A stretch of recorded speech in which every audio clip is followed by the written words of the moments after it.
ચોથો પ્રશ્ન, ભગવદ ગીતા શા માટે બનાવવામાં આવી? ભગવદ ગીતા બનાવવામાં નથી આવી. ગીતા, ગીતા એટલે ગાયેલું, એને ગીતા કહેવાય. કુરુક્ષેત્રના મેદાનમાં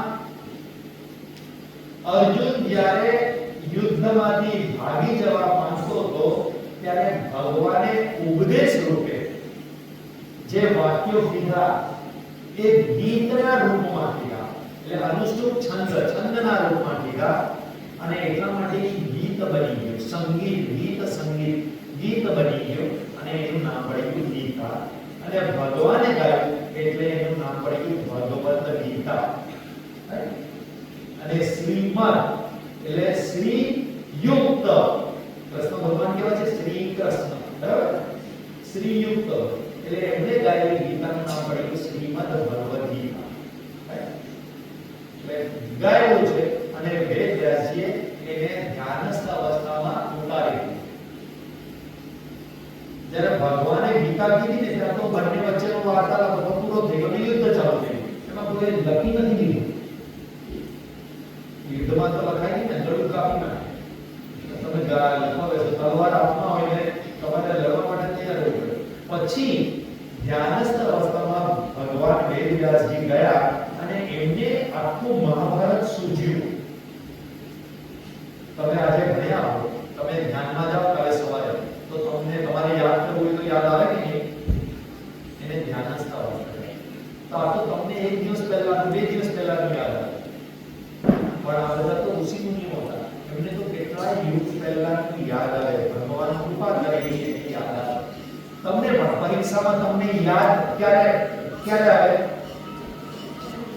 હે? તમે તો ખૂબ વાંચેલું હોય પણ તમને યાદ ક્યારે આવે?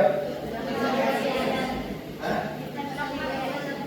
આંગળી ચીકો મને કોઈ બધા સાથે બોલો.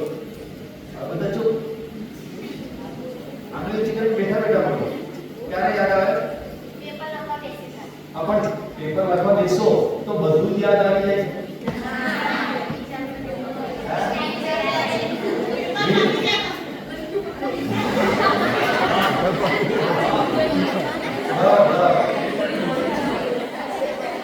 અમુક લોકોને છે ને પેપર પતી ગયા પછી બધું યાદ આવે.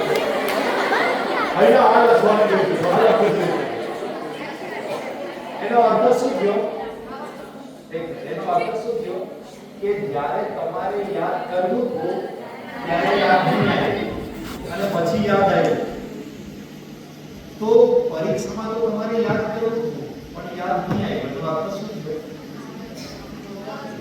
Exactly right. તમારા પર ભગવાનની કૃપા હોય ને તો જ તમને યાદ આવે. ભગવાનની કૃપા હોય ને તો જેવું પેપર આપી દીધું ને સર, હવે આ સમય તો મને આવડતો એને આવો કૃપા આપે પછી યાદ આવે.